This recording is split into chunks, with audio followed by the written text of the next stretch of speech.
إلا أنفسهم وما يشعرون۔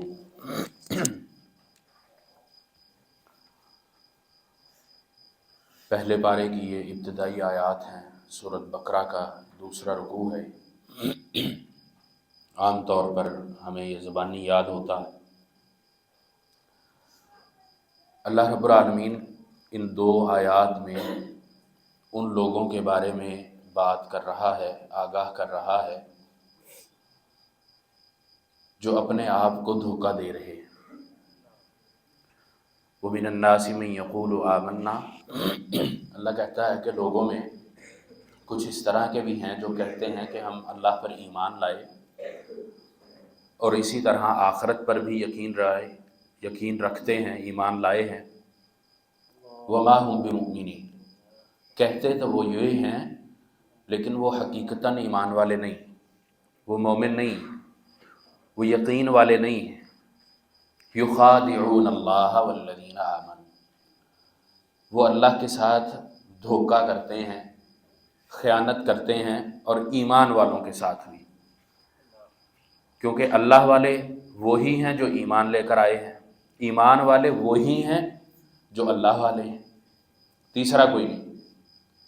وَمَا يَخْدَعُونَ إِلَّا أَنفُسَهُمْ، اللہ کہتا ہے کہ یہ دھوکہ کسی اور کو نہیں دیتے بلکہ اپنے آپ کو دیتے ہیں، اپنے نفس کو دیتے ہیں، اور وہ جانتے بھی نہیں، پہچانتے بھی نہیں، اس بات کا ان کو احساس بھی نہیں ہے، اس بات کا ان کو پتہ بھی نہیں چلتا۔ اور بندے کو پتہ صرف اس وقت ہی نہیں چلتا جب وہ پتہ نہ چلانا چاہے، وہ اس چیز سے، اس بات سے اپنے آپ کو بے خبر رکھنے کی کوشش کرے۔ ایک ہے بے خبر، ایک ہے باخبر، دونوں کا معنی الگ ہے۔ باخبر جاننے والا، علم والا، خبر رکھنے والا، بے خبر انجان، جس کو اطلاع نہیں۔ اب وہ جان بوجھ کر ہے یا ویسے ہی ہے، دونوں صورتیں اس میں شامل ہیں۔ اللہ رب العالمین نے یہ کن لوگوں کے بارے میں کہا؟ کیونکہ اگر صاحب عقل، دانش مند، صحیح عقل والے بندے کی بات کی جائے تو وہ تو وہی کہتا ہے جو کرتا ہے، یا جو کرتا ہے وہی کہتا ہے۔ وہ ان دونوں کو الگ الگ نہیں کرتا کہ کہنا کچھ ہے اور کرنا کچھ اور ہے۔ لیکن اللہ رب العالمین نے یہاں کہا وَمِنَ النَّاسِ مَن يَقُولُ آمَنَّا بِاللَّهِ وَبِالْيَوْمِ الْآخِرِ وَمَا هُم بِمُؤْمِنِينَ۔ اب پہچاننا یہ ہے کہ ایسے کون سے لوگ ہیں، ایسی کیا صفات ہیں، ایسے کون سے عمل ہیں جس کی وجہ سے بندے کا قول اور عمل الگ الگ ہو جاتا ہے، ان میں تضاد پیدا ہو جاتا ہے، ان میں فرق آ جاتا ہے۔ اور اللہ رب العالمین نے اس کی نشاندہی کی بھی ہے، قرآن مجید میں دیگر مقامات پر بھی اللہ نے کی ہے، اور اسی طرح رسول اللہ صلی اللہ علیہ وسلم نے بھی کی ہے۔ اللہ رب العالمین نے محمد علیہ الصلوۃ کی ذات مبارکہ کو، آپ کی تعلیم کو، آپ کی تربیت کو ہمارے لیے اسوہ حسنہ اور نمونہ بنایا، اور اس اسوہ حسنہ میں، اس نمونہ میں یہ چیزیں ہمیں ملتی ہیں، موجود ہیں، جو یہ بتلاتی ہیں، یہ واضح کرتی ہیں کہ ہم نے کون سے کام کرنے ہیں اور کون سے نہیں کرنے، یا کن ان اعمال کی وجہ سے، کون سی وہ صفات ہیں جن کی وجہ سے ہمارے اندر یہ چیز پیدا ہو جاتی ہے کہ ہم زبان سے تو یہ کہتے ہیں کہ ہم اللہ پر ایمان لائے، آخرت پر ایمان لائے، اور دیگر جتنی بھی چیزیں ہیں، یعنی کہ اللہ اور اس کے رسول کی اطاعت اور فرما برداری کرتے ہیں، زبان سے ہم کہتے ہیں، لیکن عملی طور سے وما هم بمؤمنین، اللہ کہتا ہے وہ عمل والے نہیں، وہ ایمان نہیں لے کر آئے، وہ مومن نہیں، مسلمان نہیں۔ یخادعون اللہ والذین آمنوا، اب یہ دھوکہ کیا ہے؟ بندہ معاشرے کے اندر سے اگر ہم مثال دیکھیں نا، تو بندہ جب کسی سے کوئی بات کرتا ہے اور اس کی بات کا اس کے عمل سے تضاد ہوتا ہے، مثلا ہمارے ہاں ایک چیز عام ہے، وعدہ کر لینا اور پیچھے سوچ ہوتی ہے کوئی نہیں، خیر ہے ابھی اس کو جانے دو، یہ مسلمان کی صفات میں سے نہیں۔ اور بے شمار مثالیں، وعدہ کر کے اس کی پاسداری کا ارادہ نہ رکھنا۔ ایک صورت یہ ہے کہ وہ وعدہ کرتا ہے، کسی امر مجبوری کے تحت اس کو نہیں پورا کر سکا، وہ معذور ہے، اللہ اس کا عذر جانتا ہے، جیسے میں آپ سے آج معذرت کر سکتا تھا۔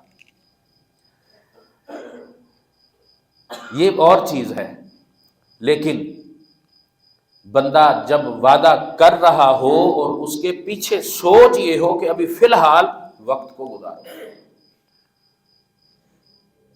یہ ہمارے اندر سے ایک زندہ مثال ہے کہ ہم اپنی زبان سے درست بات کرتے ہیں لیکن عمل سے یہ ارادہ رکھتے ہیں کہ نہیں، قول اور ہے، فعل اور ہے، اور یہ قول کے وقت ہی میرا ارادہ ہے کہ میں نے فعل اور رکھنا ہے، میں نے اس کی پاسداری نہیں کرنی۔ اور رسول اللہ صلی اللہ علیہ وسلم نے اس کام کو منافقین کی علامت میں سے گردانا ہے،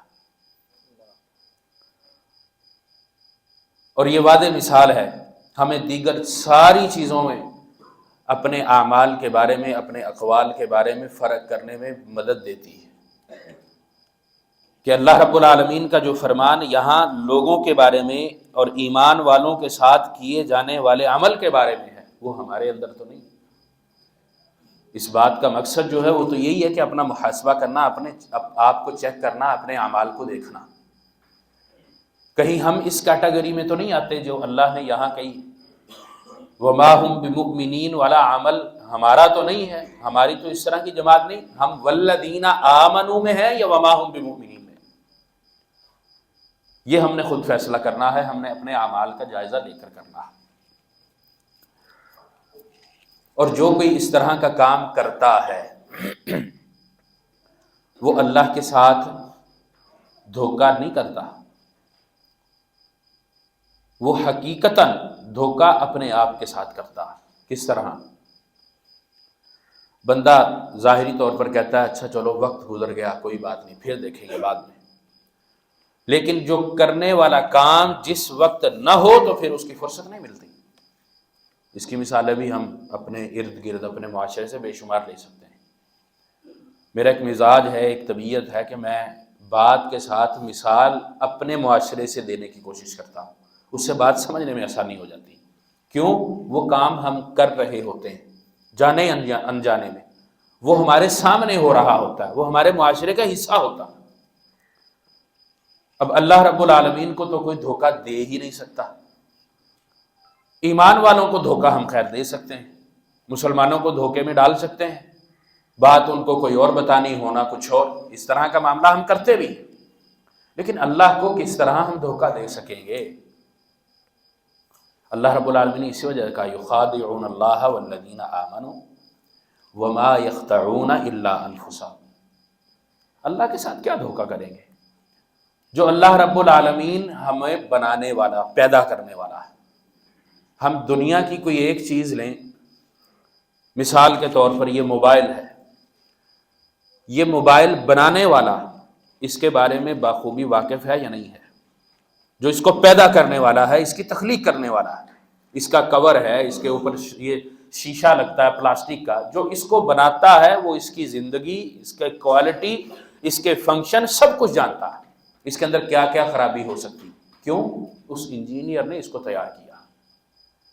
ہم اس کو دھوکہ نہیں دے سکتے، ہم اس کے اندر کوئی فالٹ خود سے پیدا کر کے، کوئی خرابی کر کے، پانی ڈال کے یا کچھ اور کر کے، توڑ کے زمین پہ مار کے اس کو کہیں بھائی یہ چینج کرو، تم نے کہا تھا کہ یہ 1 سال چلے گا، 2 سال چلے گا، نہیں چلا، وہ آپ سے لے گا، دیکھے، کہے گا نہیں، یہ جان بوجھ کے کیا گیا کام ہے، یا یہ وہ کام اس کے ساتھ ہوا ہے جس سے میں نے منع کیا تھا، اب یہ ریپلیس نہیں ہو سکتا، چینج نہیں ہو سکتا۔ یہ ایک بندے کی بنائی ہوئی چیز کا معاملہ، اور ہم جو بندے ہیں اللہ رب العالمین کے، اس نے ہمیں پیدا کیا، بنایا، تخلیق کیا، ہماری ضروریات زندگی کی چیزیں ہمیں مہیا کی، میسر کی، اور ان پر ہمیں قدرت دے دی، طاقت دے دی، ہمارے قبضہ میں کر دیا ان کو، ہم جیسے چاہیں ان کا استعمال کر سکتے ہیں۔ ہم اللہ کو دھوکہ نہیں دے سکتے۔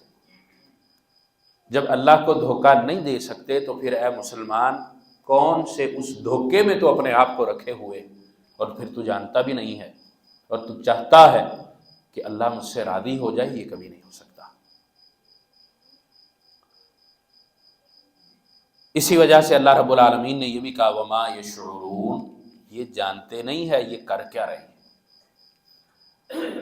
اور یہ جاننا وہ جاننا ہے جس کے بارے میں بندے کو آگاہی ہو رہی ہوتی لیکن وہ اس سے صرف نظر کرتا ہے، نظریں چراتا ہے، وہ اس پر توجہ نہیں دینا چاہتا، حاصل نہیں کرنا چاہتا۔ ہاں جب گھٹنے جواب دے دیں، بال سفید ہو جائیں، گھر سے فارغ ہو جائے، نوکری سے ریٹائر ہو جائے، دادا پوتوں والا ہو گیا، دادا بن گیا، نانا بن گیا، اب ایکسپائر ہے، گھر کے کسی کام کا نہیں ہے، باہر کے کسی کام کا نہیں، اب کہتا چلو اب اللہ کو میں راضی کر لوں۔ لیکن یہ تو اس بندے کا معاملہ ہے نا جو اس عمر تک پہنچ گیا ہے، جو اس عمر کو پہنچے ہی نہ۔ ہم سب کی بات نہیں کرتے، اس چھت تلے جتنے لوگ بیٹھے ہیں، کہ آپ میں سے یا میں یہ اعتبار یا یہ گارنٹی کسی کو دے سکتے ہیں کہ ہاں میں اس وقت تک زندہ رہوں گا، میرے پاس اتنی مہلت ہے، اللہ نے میری عمر اتنی لکھی، میں نے اتنے منٹ، اتنے سیکنڈ، اتنے ہفتے، دن، مہینے، سال زندہ رہنا ہی رہنا، میں نے بال سفید کرنے ہی کرنے، میں نے دادا نانا بننا ہی بننا۔ کسی کو یقین نہیں۔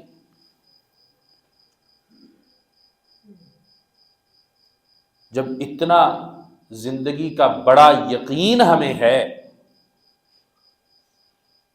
کہ ہماری مہلت کی ڈور، رسی، دھاگا کتنا لمبا ہے، کب ٹوٹ جائے اس کا کوئی پتہ نہیں، اور اس بات کا یقین ہے۔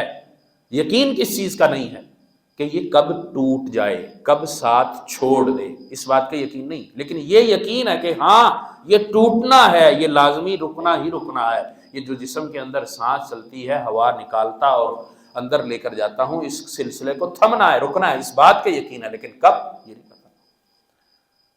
لیکن اس کے باوجود ہم لمبی لمبی پلاننگ کرتے ہیں، پلاننگ نہیں کرتے تو موت کی نہیں کرتے، تیاریاں بڑی بڑی کرتے ہیں، نہیں کرتے تو صرف اس ایک چیز کی تیاری نہیں کرتے جس کے بارے میں پکا پختہ حتمی یقین۔ وما يخدعون الا انفسهم، یہ دھوکہ دیتے ہیں مگر اپنے آپ کو۔ کیا یہ دھوکے کے اندر آتا ہے یا نہیں آتا؟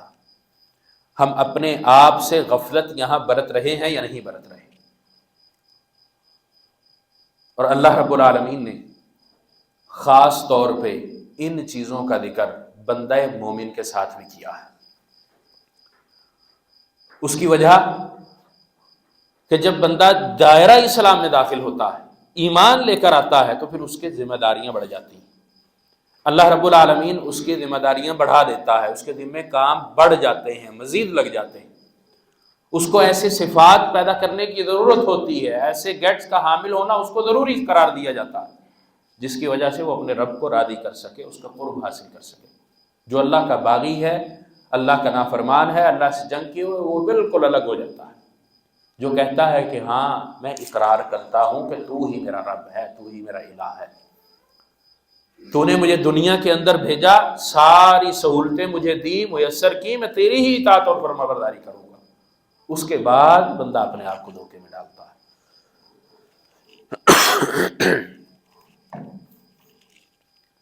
وہ کیسے، کس طرح؟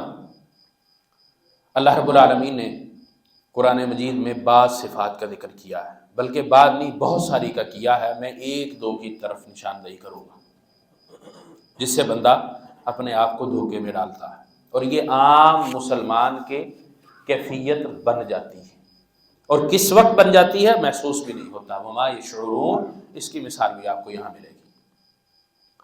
اللہ رب العالمین نے قرآن مجید میں ان لوگوں کا ذکر کیا ہے جو عمل بڑا کرتے ہیں۔ نبی علیہ الصلوۃ والسلام کی کئی ساری احادیث بھی اس پر موجود ہیں، لیکن ان کو ملنا کچھ نہیں ہے۔ ان کا بڑا بڑا عمل وہ رائے گاں چلا جائے گا، وہ ضائع کر دیا جائے گا۔ اللہ رب العالمین کا فرمان ہے والذین ينفقون اموالهم رئاء الناس،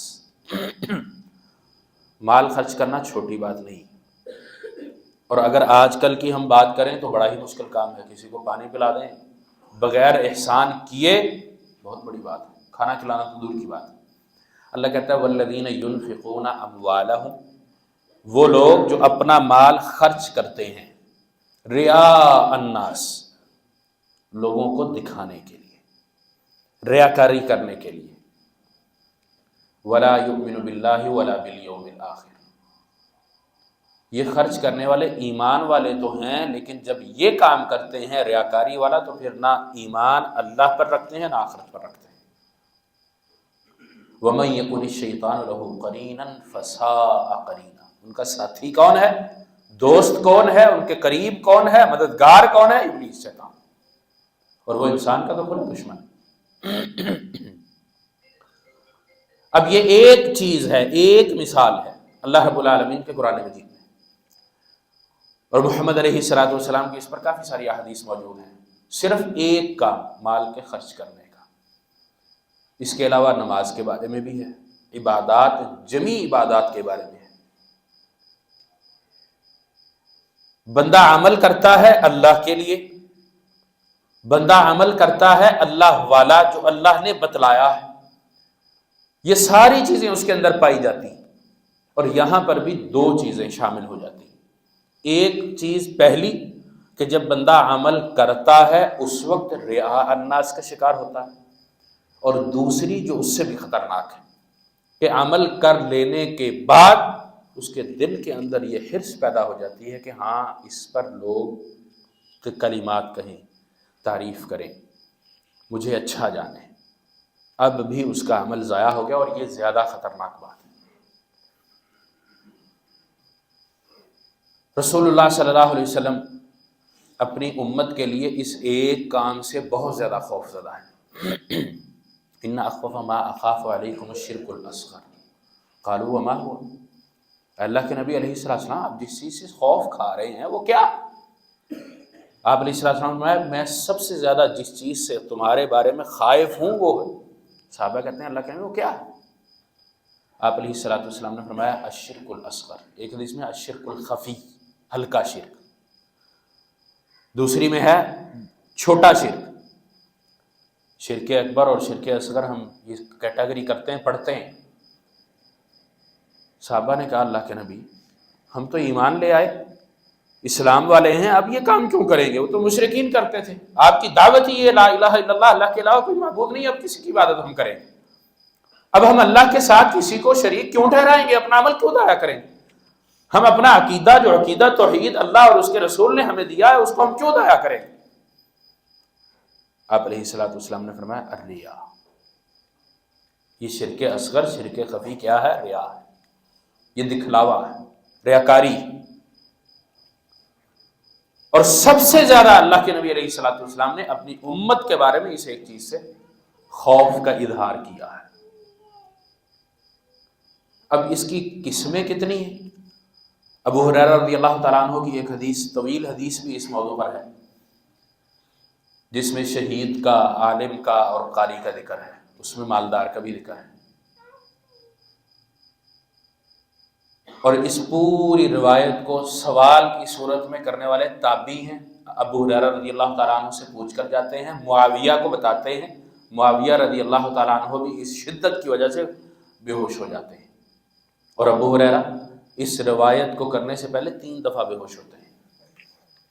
اس شدت کو وہ جانتے ہیں، محسوس کرتے ہیں کہ اتنا بڑا عمل اور ایک اتنے سے چھوٹے سے معاملے کی وجہ سے سارا ضائع ہو جائے۔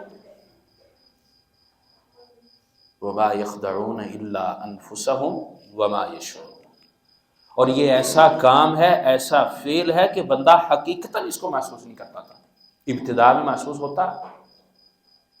ہمارا مزاج کیا ہے؟ ہم کیا چاہتے ہیں؟ میری واہ واہ ہو، میری آؤ بھگت ہو، لوگ مجھے ہاتھوں پر رکھیں، میرے آگے پیچھے گھومیں، پھولوں کی پتیاں نچھاور کریں، میری توتی بولے۔ یہ ریاکاری کی صفات ہیں، اس کی اقسام۔ اب جس چیز کے بدولت آپ یہ چاہتے ہیں وہ رائے گاہ ہے، آپ کے اعمال کے اندر اس کا کوئی وزن نہیں۔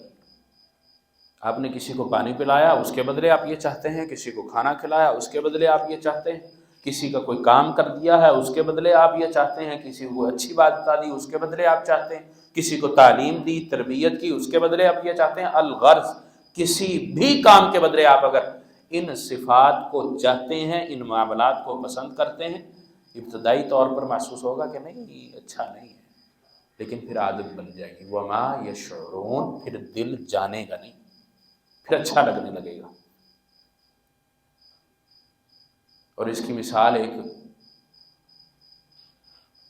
ہمارے ہاں بہت زیادہ پائی جاتی ہے،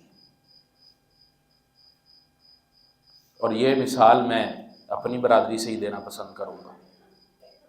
ہمارے یہاں یہ مزاج بنا ہوا ہے، خاص طور پر پنجاب سائڈ پہ یہ چیز دیکھنے میں بہت آتی ہے. جو اشتہار پر میرا نام لکھا ہے یہ القابات نہیں ہے، میں تو نہیں آتا. آپ نے سنا ہوگا، میں نے بھی سنا ہی ہے، دیکھا نہیں ہے. کچھ آڈیوز بھی اس طرح کی چلتی رہی، گھومتی پھرتی رہی. اتنے پیسے دو گے تو آؤں گا، ورنہ نہیں.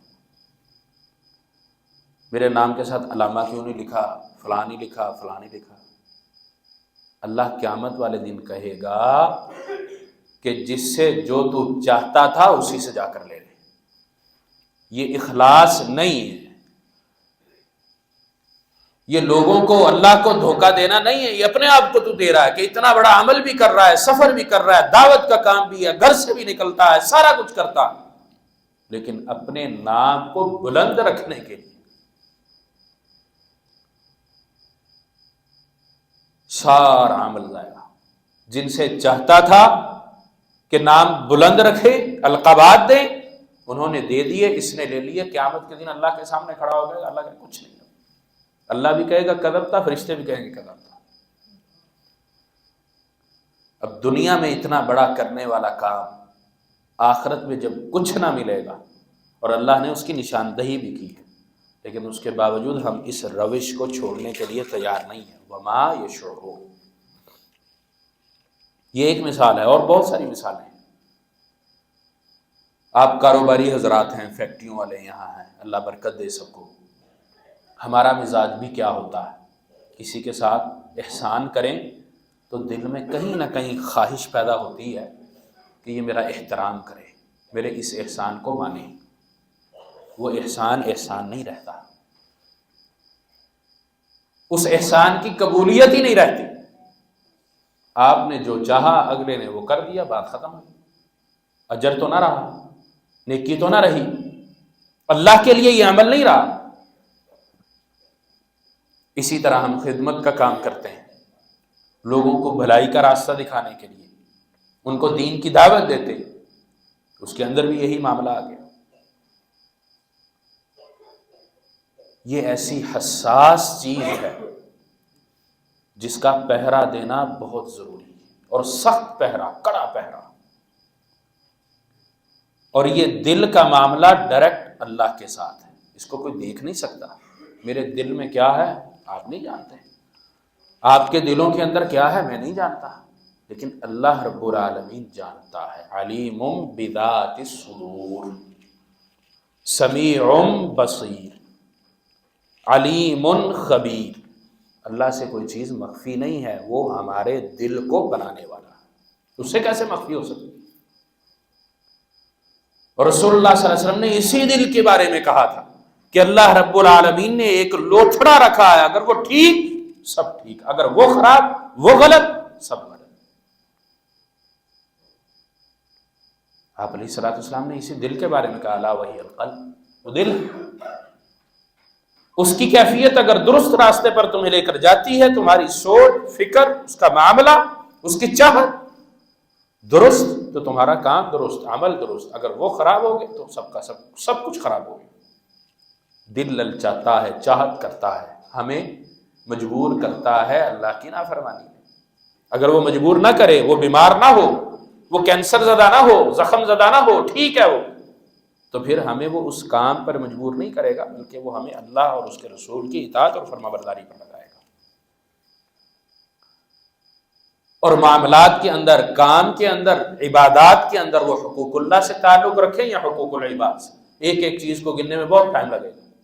حقوق العباد یا حقوق اللہ، دونوں میں سے کیا گیا کام اگر اللہ کے لیے خالص ہے، لیکن اس کے بعد کوئی چیز آ گئی، کوئی خواہش پیدا ہو گئی، اظہار نہیں کیا، اظہار نہیں، صرف پیدائش ہے اس کی، دل کی کیفیت بدلنے کا نام، وہ جیسے ہی بدلی وہ عمل ضائع ہو گیا.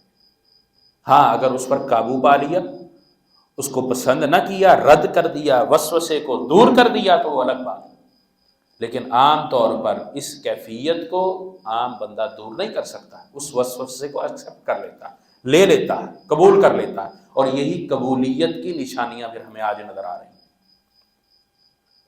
ایک ایک چیز کی میں نشاندہی کروں تو شاید گستاخی بھی ہو جائے، لیکن ہمارے اندر یہ چیز موجود ہے، اور یہی وہ چیز ہے جو شرک اصغر کی طرف لے جاتی ہے۔ عبادات ہم کس کے لیے کرتے ہیں؟ اللہ کے لیے وحدہ لا شریک کے لیے۔ اس کے علاوہ ہم زبان سے کہتے ہیں کہ نہیں، اللہ کے علاوہ میں کسی کے لیے کوئی کام نہیں کرتا، کوئی عبادت نہیں کرتا، مجھے قبولیت کا درجہ صرف اللہ سے چاہیے۔ پھر ہم شخصیات کو کیوں داخل کر لیتے ہیں؟ جب وہ شامل ہو جاتی ہیں تو وہ کام اللہ کے لیے نہیں رہتا۔ یہ بڑا حساس معاملہ ہے۔ مثلا میں نماز ادا کر رہا ہوں، اچانک نماز کے دوران کوئی آ جاتا ہے، میرا کوئی استاد ہے، والد ہیں، کوئی اور دیکھنے والا ہے، میں اپنی نماز کو خوبصورت کر لیتا ہوں۔ اب نماز اب تک میں اللہ کے لیے پڑھ رہا تھا، جیسی بھی پڑھ رہا تھا، اب وہ کیفیت بدل گئی، وہ نیت بدل گئی، دل کا ارادہ۔ نماز کے دوران میں نے کوئی عمل ظاہر نہیں کیا، الفاظ میں نے زبان سے کوئی نہیں ادا کیے، وہی نماز ادا کر رہا ہوں، لیکن کے لیے بدل گئی۔ اب یہ للہ ہے یا للعبد ہے؟ اس کو لمبا کر لیا، خوبصورت کر لیا، تلاوت اچھی کر لی، کوئی عمل ایسا اچھا کر لیا اس وجہ سے کہ وہ دیکھا۔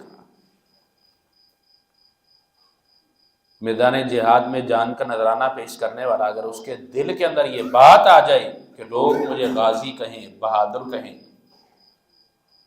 اس کی جان کا نذرانہ قبول نہیں، رائے گاہ ہے۔ اس سے بڑا عمل تو کوئی نہیں۔ اپنی جان، اپنی گردن ہی جو کٹوا دے، پیچھے کچھ بھی نہیں، اور اس کے دل کی کیفیت اگر اس ایک وجہ سے بدل جائے، اس کا یہ اتنا بڑا عمل رائے گاہ ہے، ضائع ہے۔ اس کی حساسیت کو ہمیں سمجھنا ہے، اس کو پہچاننا ہے۔ ہمارے معاملات کیا، ہمارے کام کیا، ہماری عبادات کیسی، معاملات ہمارے کس طرح کے ہیں، کیا ہم ان کی ادائیگی کے باوجود اس سے ہم محروم تو نہیں ہو رہے؟ اس مشقت کے باوجود ہمارا دامن خالی تو نہیں؟ ہم اپنے آپ کو دھوکے میں تو نہیں رکھے ہوئے؟ ہم اپنے آپ کو خسارے میں تو نہیں ڈالے ہوئے؟ اور رسول اللہ صلی اللہ علیہ وسلم نے منافقین میں بھی ایسے لوگوں کو گردانا ہے، اور اللہ نے ان کے بارے میں کہا ان المنافقین یخادعون اللہ وهو خادعهم وَإِذَا قَامُوا إِلَى الصَّلَاةِ قَامُوا كُسَالَىٰ، سست ہیں، کاہل ہیں، يُرَاءُونَ النَّاسَ وَلَا يَذْكُرُونَ اللَّهَ إِلَّا قَلِيلًا، لوگوں کو دکھاتے ہیں۔ اور اللہ نے ان کی جہنم کی بڑی سخت رائے رکھی ہے، ان المنافقین فی الدرک الاسفل من النار، اللہ ہم سب کو محفوظ رکھے۔ یہ ظاہری عمل نہیں، دل کے ارادے کا بدلنے کا نام ہے۔ یہ ہے اصل دھوکہ جو بندہ اپنے آپ سے کرتا ہے، اللہ اور اس کے رسول سے ہو ہی نہیں سکتا۔ اللہ نے تو ہمیں زندگی دے دی، سارے معاملات دے دیے، چیزیں دے دی، سہولیات دے دی، اب ہم پر ہے ہم ان کو جس طرح مرضی استعمال کریں، ان سے استفادہ اٹھائیں، ان نعمتوں کا ہم جیسے مرضی شمار کریں۔ لیکن کہیں اگر ہمارے دل کی کیفیت بدل رہی ہے، خواہش پیدا ہو رہی ہے کہ میرا نام بلند ہو، لوگ میرے القابات لگائیں، میری واہ واہ کریں، یہ ہو وہ ہو، تو پھر اس عمل کا بدلہ اپنے رب سے نہ رکھیں۔ کوئی وزن نہیں ہے اس کا، کوئی بدلہ نہیں ہے اللہ کے ہاں، اور قیامت والے دن اللہ رب العالمین پوچھے گا بھی۔ ابو ہریرہ رضی اللہ تعالیٰ عنہ کی یہ لمبی حدیث میں یہی بات ہے، بندے کیا کر کے آیا؟ اللہ قرآن کا قاری، اتنی تلاوت کرتا تھا، کان پہ ہاتھ رکھ کے 1 منٹ کا سانس کھینچتا تھا، لوگ کھڑے ہو کر واہ واہ کرتے تھے۔ اللہ کہے گا وہ ان کی واہ واہی تجھے چاہیے تھی، بس ختم ہو گئی۔ سعودی علماء یہ مصری قرات کے خلاف فتویٰ دیتے ہیں، ہمارے بھی یہ بڑی پسند کی جاتی ہے۔ پچھلے دنوں بھی ایک بادشاہی مسجد کی تلاوت موضوع بحث بنی رہی سوشل میڈیا پر، 70 لاکھ کی 80 لاکھ وہ قاری صاحب کو دیے، اور ملک سیلاب میں ڈوبا ہوا۔ ظاہری کیفیت دیکھ لیں، یہ وہ بات جو قرآن حلق سے نہیں نیچے اترتا، اور حقیقتاً ایسے ہی، حالانکہ قرآن وہاں نازل ہوا ہے، اصل تعلیم اس کی آج بھی وہاں موجود ہے، 7 قراتیں 10 قراتوں کی تلاوت آج بھی وہاں موجود ہے۔ ائمہ حرمین جو لگتے ہیں وہ کلیہ تو قرآن کے ہوتے ہیں، جس میں تفسیر اور اس کا تخصص، روایات کا تخصص موجود ہے، وہاں یہ بات نہیں سکھلائی جاتی۔ قرآن کی تلاوت اس طرح ہو جو اثر انداز ہو، دلوں پر اثر کرے۔ انما المؤمنون الذين اذا ذكر الله وجلت قلوبهم واذا تليت عليهم آیاته زادتهم ایمانا، یہ واہ کے لیے تلاوت۔ اللہ کہے گا وہ تجھے مل گئی، تو نے کر لی، کذبتا ویقولون الملائکہ کذبتا، فرشتے بھی کہیں گے، اللہ بھی کہے گا میرے لیے کیا لایا، دامن تو خالی۔ اسی طرح مالدار کا اور عالم کا معاملہ، اللہ کہے گا دنیا میں تجھے مل گیا، اب تو جھوٹ بول رہا ہے، اب کچھ نہیں۔ اسی طرح شہید کا معاملہ، رسول اللہ صلی اللہ علیہ وسلم کا یہ فرمان ابو ہریرہ رضی اللہ تعالیٰ عنہ کہتے کہ نبی علیہ السلام نے یہ مجھے اس گھر میں بتایا جب میں اور وہ تھے، اور اللہ رب العالمین تسعر بہم النار، ان 3 کی بدولت جہنم کی آگ کو بھڑکائے گا۔ یہ ایسا حساس مسئلہ ہے، ہم سنتے ہیں بھول جاتے ہیں۔ یہ وہ صحابہ کی جماعت ہے جو اس بات پر 3 دفعہ غشی طاری ہوتی، بے ہوش ہو جاتی۔ معاویہ رضی اللہ تعالیٰ عنہ جب یہ سنتے ہیں وہ بے ہوش ہو جاتے ہیں، اس شدت کی وجہ سے، اس ڈر کی وجہ سے کہ عمل بڑا، بدلے میں کچھ نہ ملا تو کیا ہوگا۔ آئیے اپنے اعمال کا جائزہ لیں، ان کی حفاظت کریں، اپنے آپ کو دھوکے سے نکالیں۔ وما یشعرون کی عملی کیفیت نہ اپنائیں، نہ بنیں، شعور حاصل کریں، جانیں، احساس پیدا کریں، اور اپنے اعمال کی حفاظت کریں۔ اقول ما تسمعون وآخر دعوانا الحمد للہ۔